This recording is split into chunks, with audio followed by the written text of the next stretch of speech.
Olá, seja bem-vindo. Eu sou Leonardo Mascarenhas e você está num podcast onde eu criei para falar sobre o sistema prisional brasileiro em tempos de pandemia do coronavírus.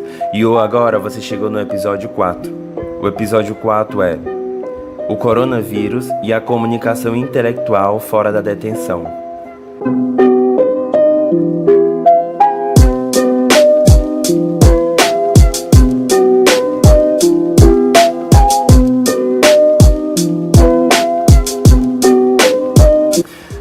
Eu abri o site da Exame, né, numa matéria que ela fez, deixa eu ver aqui a data, no dia 26 de janeiro de 2019. Ela fez essa matéria às 8 horas da manhã, né? E lá dizia assim: no cotidiano do sistema prisional existe preço e esquema para tudo: espaço, alimentação, roupas, drogas, bebidas e sexo. Na maioria das vezes o Estado fornece apenas o uniforme, alimentação servida por meio de quentinhas e alguma sorte produto de higiene pessoal. Eu fico me questionando como que a pessoa vai ter essa propriedade de um dia ser possibilitada a ter uma comunicação intelectual fora da detenção se ela não sabe a possibilidade de direitos que ela tem. A reportagem continua. Segundo os entrevistados, para sobreviver numa prisão brasileira, é preciso, antes de tudo, ter saúde mental e física. Conhecimento e malandragem ajudam, mas o fundamental é dinheiro. Gente, imagina uma pessoa que não tem o que comer, vai roubar no mercado alguma coisa para comer e é detida por isso e pega 3 anos de prisão. O Estado promete que vai tutelar essa pessoa, dando a possibilidade de um dia, a gente não sabe quando, ela ter um benefício. Esse benefício ele vai ser dado à família que já não tinha o que comer e que a única possibilidade de renda seria aquela forma com que ele já trazia. A mulher com 3 filhos vai ter que ficar dentro de casa, porque são filhos menores de 2 anos de idade, e vai ter que continuar a sua vida. Mas a gente não sabe quanto que o governo vai dar esse benefício e não sabe se esse benefício vai sair. Para que esse benefício aconteça, ela precisa ir até a penitenciária, gastar passagem, ela precisa trazer os filhos ou então pagar alguém para ficar com esses filhos. Enfim, ela cria um novo gasto. E aí eu vou repetir de novo o que o outro entrevistado disse. Ele falou assim: para sobreviver numa prisão brasileira, é preciso, antes de tudo, ter saúde mental e física. Conhecimento e malandragem ajuda, mas o fundamental é dinheiro. É claro que a pessoa precisa ter uma saúde mental muito preparada, porque ela está sendo aprisionada e cedida a direitos de liberdade. Esse direito de liberdade é uma coisa comum para ela. Ela vai até a padaria, vai até o mercado, vai até qualquer lugar. Só que vai chegar uma hora que ela vai perceber que esse direito de liberdade já se foi. E aí é onde entra o que eles chamam de malandragem. A malandragem e o conhecimento. A malandragem é um sistema de forma de acesso a diversos grupos ou espaços sociais que elas de alguma forma construíram ao longo de sua carreira cultural, né? A gente está falando de espacionalidade. Eu tinha até falado no episódio passado sobre pós-abissal, esse espaço de que as pessoas criam para epistemologicamente construir, né, uma relação jurídica, às vezes até de existência e troca de favores, enfim. A gente vai ver isso mais na frente. De classe média, brancos e com segundo grau ou técnico completo, os 3 são minoria dentro da massa carcerária brasileira de mais de 700 mil presos, formada por 64% de negros e 75% sem ensino médio, segundo dados do Levantamento Nacional de Informação Penitenciária de junho de 2016. Isso é um dado de junho de 2016. Agora imagina um dado de 10 de maio de 2020. Imagina como que não tá tudo isso. E o tema do nosso episódio hoje é o coronavírus e a comunicação intelectual fora da detenção. Gente, aqui é 75% sem ensino médio, ou seja, ensino fundamental. O que o Estado, como tutelado por uma providência jurídica e de respaldo social de integração, não só de sociabilidade, mas de respeito, né, à Constituição gerada para que fosse guardiada essa sensação de que eles pudessem ter isso, né? Mas infelizmente que foi só uma sensação mesmo, porque existir não existe, não existe.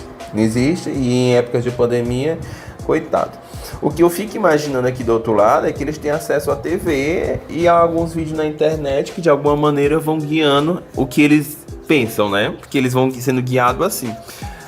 A massificação dos vídeos no YouTube, a massificação do acesso ao Facebook, né? Porque tem uma massificação pela criação de grupo e pela identidade de novas comunidades a partir de assuntos particulares, né? E a gente vai pensando isso como acesso. Eles vão criando esses acessos comunicacional.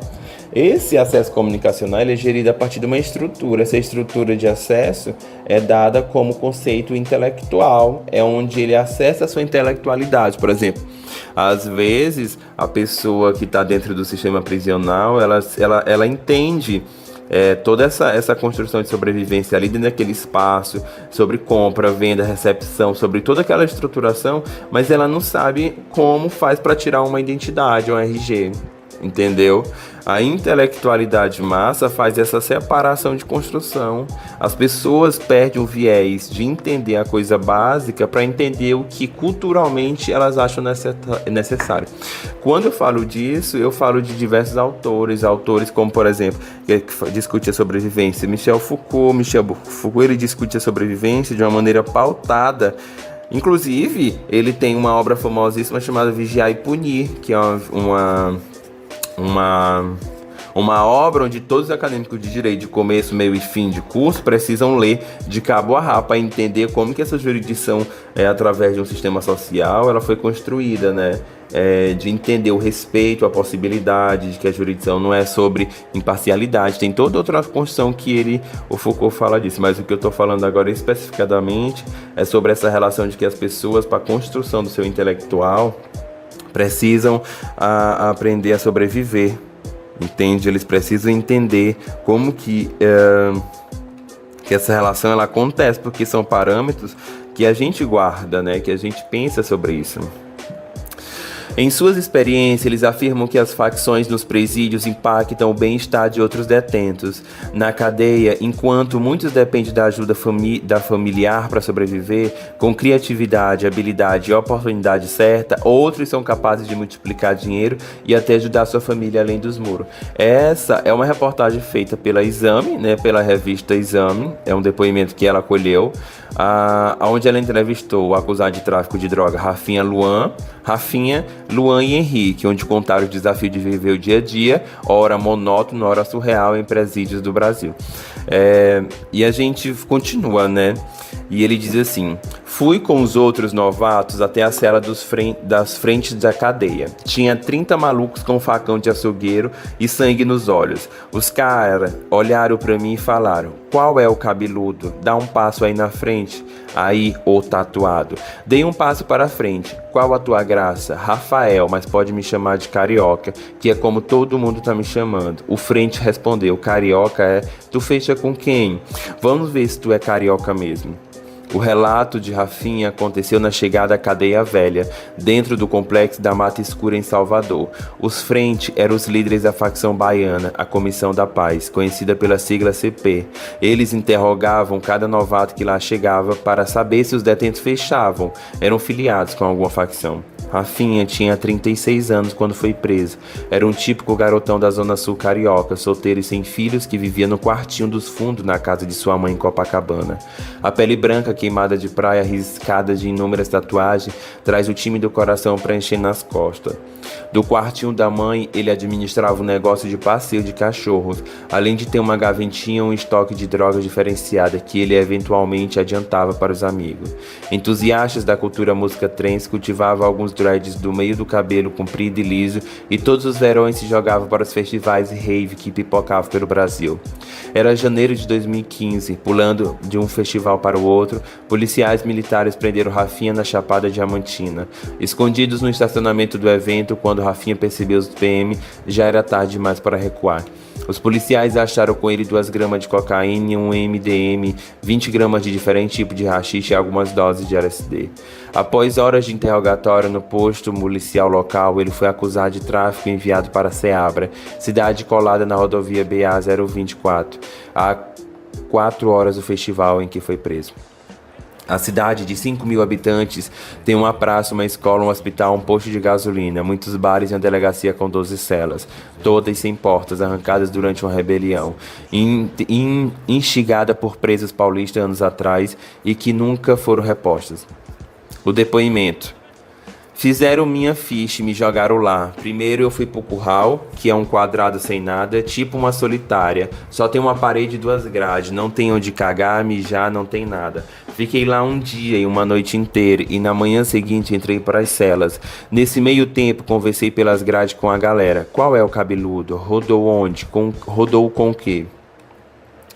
Logo de cara, a Rafinha viu outro cara com uma pulseira do mesmo evento onde ele foi preso. Qual é, irmãozinho? Rodou no festival? Quis saber o mineiro, que foi detido fumando maconha na entrada da festa. Começava ali uma história de amizade que se manteve mesmo depois de Rafinha ter sido solto 6 meses depois. Toda cela tem um preso que, por ser mais antigo no sistema e mais respeitado, exerce um papel de liderança ou mentoria. Em alguns lugares, essa figura é conhecida como o mais velho. O mais velho perguntou: já ligou para alguma familiar teu? Não? Então eu vou te dar uma fita do cara que vai liberar o telefone para tu ligar para tua mãe. O cara libera tudo aqui. Libera tudo? Como assim? Eu perguntei. Ele é o cara que libera tudo. Se tu quiser droga, comida, cigarro, água, tu vai ter que falar com ele. Rafinha articulou com o policial e combinaram que sua mãe depositaria um dinheiro na conta do agente, que fazia compras para Rafinha em toda a cela na cidade. Galão de 20 litros de água, maço de cigarro, gudã, pão francês, queijo e mortadela. Isso fazia a galera se sentir melhor e ele ganhava ao pouco o respeito do grupo. Havia 10 pessoas na cela quando Rafinha chegou e durante sua estada sempre entrava e saía gente. A carceragem reuniu pessoas que cometeram crimes na região e aguardavam julgamento em alguma comarca próxima ou transferência para o presídio de Salvador, no caso de Rafinha. Segundo Rafinha, a maioria dos presos tinha história envolvendo bebida. Foi tomar com uma conjugue, passou da conta, pintou o ciúme e internou levando a peixeirada. Era uma trama mais comum. Vez por outra, aparecia pessoas transferidas do presídio de Salvador para serem julgadas, na área em que traziam consigo histórias sinistras do complexo prisional da Mata Escura e suas facções criminosas. A cada 7 dias rodava uma lista com o nome dos presos que tinham de ser transferido para Salvador, e o de Rafinha só entrou na 3ª semana. Eu subornava o policial, ele dizia. Daqui a 3 dias vão vir uns caras aí para rebocar a galera. Ligava para casa e pedia para minha mãe botar 50 conto na conta dele e meu nome não entra na lista. Uma vez esse policial que eu molhava a mão estava de folga e eu fui transferido. No dia da transferência, foram 6 horas de viagem até Salvador dentro de uma Chevrolet D20, com 6 presos no fundo, todos algemados. Não tinha ventilação nenhum, um dos malucos tinha câncer nos testículos, ele tinha de ficar com a perna aberta. Ele reclamava de dor e os policiais mandavam calar a boca. Tinha incontingência urinária, preciso mijar. E os caras nada. 6 horas depois chegamos no complexo da Mata Escura em Salvador, que é como se fosse o Bangu, no Rio de Janeiro. Mas antes de conhecer o presídio onde eu iria aguardar seu julgamento, Rafinha passou alguns dias na unidade de triagem conhecido como cadeia pública. Era um lugar muito pequeno, talvez 10 por 10 metros, sem energia elétrica. Só tinha uma comarca, que é onde a galera colocava o colchão para deitar. Tinha só uma divisóriazinha. Dias depois, o grupo, ainda com 6 que vieram da Seabra, foi para um novo curral, uma espécie solitária maior com 6 comarcas. Fedia mijo e merda de gato. Tinha um gato morto no canto e atrás de uma divisória tinha 2 canos jorrando água 24 horas. O lugar era úmido, escroto, tinha ratos comendo e resto de gato. No dia seguinte fomos transferidos para o pátio, passamos pela triagem dos policiais e depois a entrada. Tem um corredor e os presos ficam de frente para a grade e caralho, era muita gente. O presídio todo fica batendo na grade, aí chegou o novato, veio a voz de um cara lá de dentro. Quem for novato, vem aqui comigo, quem já for da casa, vai para suas respectivas salas. Esse podcast de hoje, ele está falando sobre o coronavírus e a comunicação intelectual fora da detenção. Eu apresentei para vocês agora a história de uma pessoa branca. O complexo da Mata Escura reúne vários presídios que abrigam os detentos separados por facções, o BDM, que é o Bonde do Maluco, e a Caveira e o CP, que é a Comissão da Paz. Como ocorre em outros lugares, há o chamado seguro, onde as pessoas ficam juradas de morte pelas facções, como delatores. ou condenadas por crimes específicos como estupro. Não era o caso de Rafinha, que foi designado para onde havia vaga na cadeia velha, comandada pelo CP, que é o Comando da Paz. Na cadeia velha eram 2 pátios, cada um com 2 andares. No pátio 1, no andar de baixo, ficava a galera que cometia infrações mais leves, como assalto, intercepção de carga. No andar de cima ficava a crença e o seguro. Existe um portão que vive trancado na crença e que é para a galera não passar para o seguro. Em 2010, um traficante da CP, conhecido como Davi Gordo, encomendou 10 kg de cocaína de um fornecedor de São Paulo por 60 mil. A droga foi levada no fundo falso de um carro guiado por Jean Carlos dos Santos, 37 anos, o taxista, e a Camila Frias, de 22 anos, a loira, suposta namorada de um líder encarcerado do PCC. Para driblarem a polícia, eles fingiam ser um casal e o disfarce era completo com Helkem, filho de um jovem de apenas 1 ano. A entrada chegou ao destino com o casal não recebeu o pagamento e foi sequestrado pelos traficantes do CP. Eles entraram em contato com o PCC, posando de policiais, e exigiram 50 mil. O resgate foi pago, mas o casal foi assassinado. Poupada, a criança foi abandonada no estacionamento. Gente, essa matéria, ela tá na revista Exame. Você pode ler online. Ela é muito incrível porque ela está apresentando etnograficamente alguns espaços de sobrevivência dentro das cadeias brasileiras. Essa matéria, ela também tem toda online. E o que é mais importante dentro dela é como que as situações elas se constroem. Você percebe que essas situações que você tem visto tem te conduzido a pensar de como essa situação carcerária está nesse momento? A gente está pensando nesse sentido amplo. A condição intelectual de uma pessoa, ela existe pela conotação de sua diversidade cultural. As pessoas precisam conviver com espaços culturais diferenciados para que elas possam agregar experiências e a partir delas vão construir os costumes. Eu já tinha um projeto bem bacana chamado Sala 50 que a gente pesquisava exatamente isso. Com o passar do tempo a gente começa a se estruturar e a pensar de que maneira a gente vai se integrar nessa realidade, né? Porque a gente sabe que é uma questão de segurança. Os presídios, eles não estão trabalhando como deve. Tá uma coisa assustadora, entendeu? Uma coisa assustadora. Na tarde do dia 22 de março, domingo, um tumulto no pavilhão da 4 da penitenciária de Valparaíso, no interior paulista, com gritarias e barulhos de grade, chamou a atenção dos agentes penitenciários. Os detentos não queriam que um agente entrasse no pavilhão para fazer a contagem diária dos presos, porque o servidor público estava sem luva e sem máscaras. O receio dos detentos era de que ele pudesse transmitir o novo coronavírus nas celas superlotadas. A penitenciária abriga 1.862 detentos, 2 vezes mais do que sua capacidade de 873 pesos. Inclusive, eu falei isso no podcast 2, que vai pro ar junto com esse 3, com esse 4, com esse 5 aqui, de que existe uma superlotação. O rebuliço foi contido com a chegada de outros agentes, mas o clima tenso diante do avanço do coronavírus permanece em todo o sistema penitenciário paulista. Embora as visitas aos presos estejam suspensas pelo judiciário desde o dia 20 de março, há outros fatores de risco atrás das grades. O mais evidente deles é a superlotação. 238 mil presos, 1/3 da população carcerária do país, se espreme em 145 mil vagas, com celas sem ventilação e condições precárias de higiene, onde o atendimento médico é algo raro. Em São Paulo, de 110 unidades prisionais inspecionadas pela Defensoria Pública em 2019, são 176 no total. 77% não tinha equipe médica mínima. O número de médicos e enfermeiros varia conforme a lotação de cada presídio. Em muitas unidades, agentes com formação acadêmicas em farmácia ou enfermagem quebram um galho no atendimento inicial do preso.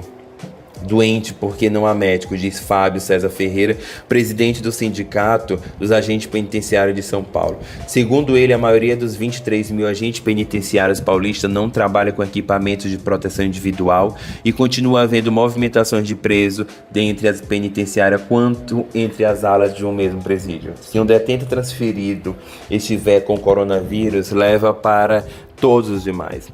Até segunda-feira, dia 6, de maio, não havia casos confirmados de coronavírus entre os presos paulistas, mas 5 agentes penitenciários foram infectados e um deles morreram.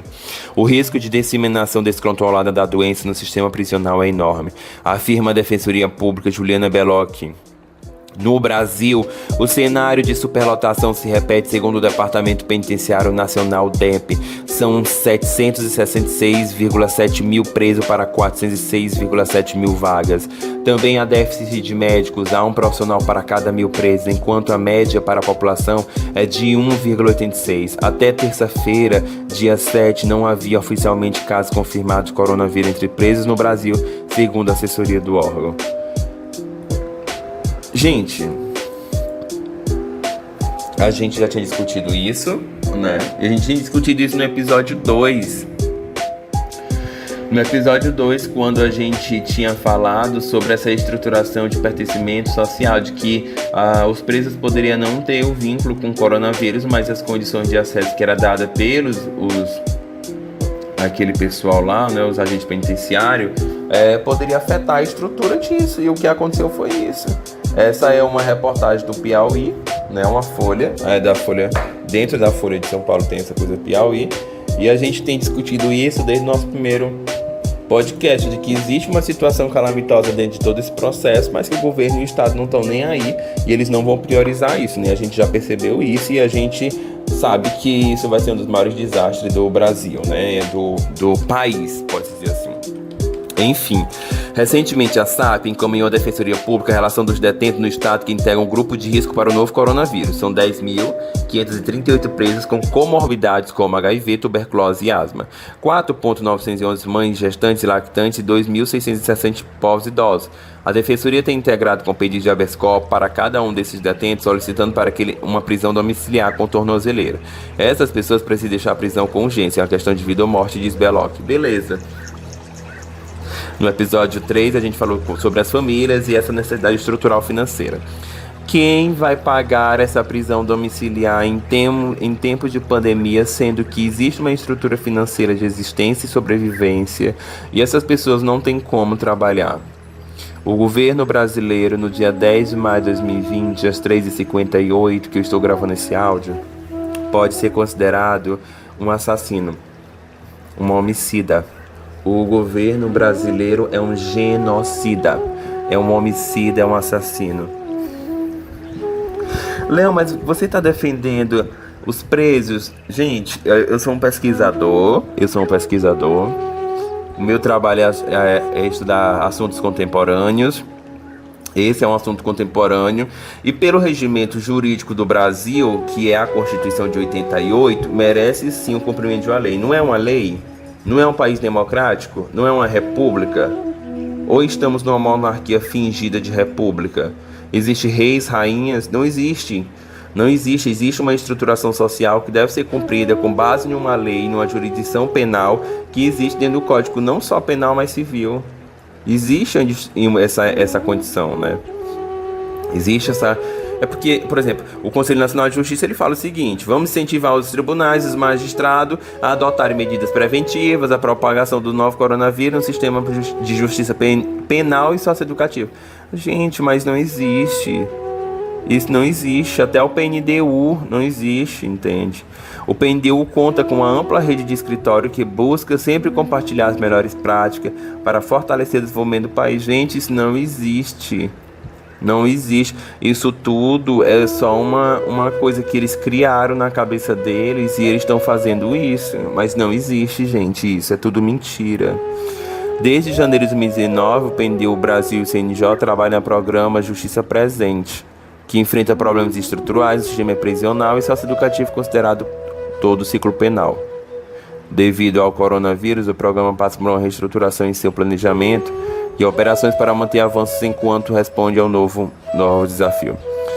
De acordo com a coordenadora da Unidade de Paz da PNDU, Moema Freire, os escritórios do organismo internacional estão levando e compartilhando com o Centro de Conhecimento todas as práticas envolvidas no país. Mentira. É tudo mentira. Entendeu? Tudo mentira. Eu tenho pena, gente. Eu, como pesquisador, eu tenho uma estrutura de defesa, mas eu como pessoa humana, para você que acompanha o meu trabalho, para você que acompanha toda essa estrutura aqui, você que está aqui nesse podcast, que é o podcast número 4 desse, que está aqui no Spotify, que está em mais 12 outras plataformas disponíveis para ouvir sobre o que eu falo, sobre como eu falo e do porquê eu falo. A gente está falando do coronavírus e a comunicação intelectual fora da detenção. Eu tenho 28 anos e ao longo desse meu tempo que eu tenho um processo intelectual a partir dos dias 16, eu tenho percebido que existe um abandono não só dessa estrutura social de pertencimento que são os presidiários, que são os detentos, mas existe um crime, né, do governo brasileiro dessa forma com que ele age diante essa população carcerária. Não é normal uma cela que só deveria ter 3 pessoas, ter 128 pessoas. Não é normal você dormir dentro do mijo, não é normal você dormir sentindo o cheiro da fezes. Leonardo, mas a pessoa que fez um crime, não sei o que. Gente, o Brasil tem uma jurisdição, tem uma condição penal, tem o Código Penal, tem o Código Civil, ele vai cumprir, entendeu? Ele vai cumprir.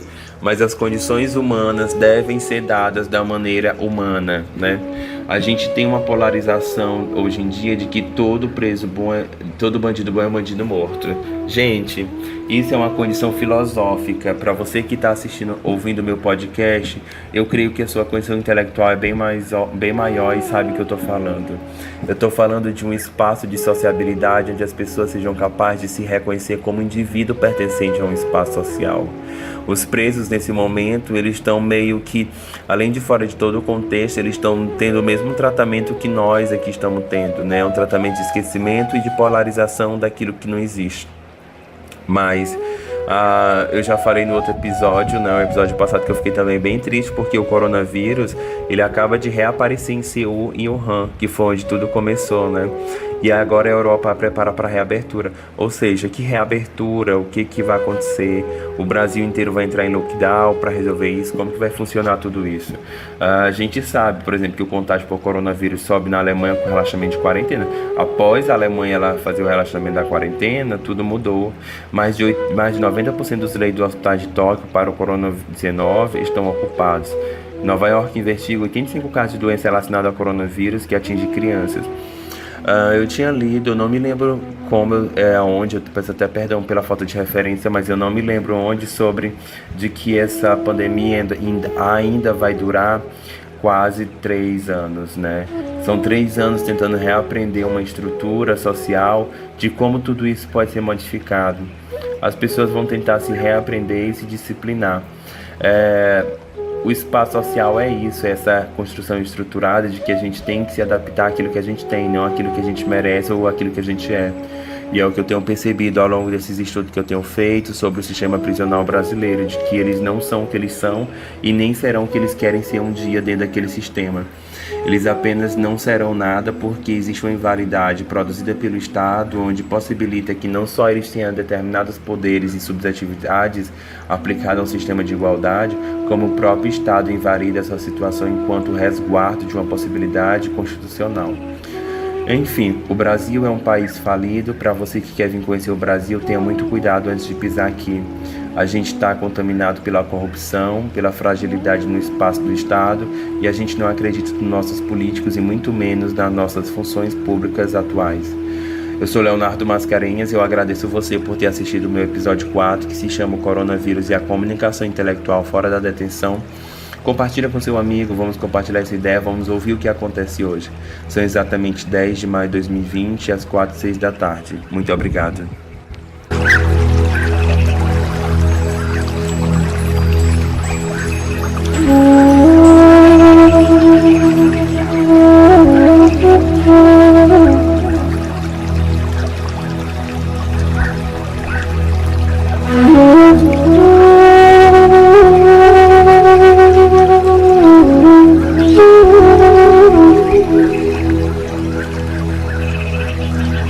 Thank you.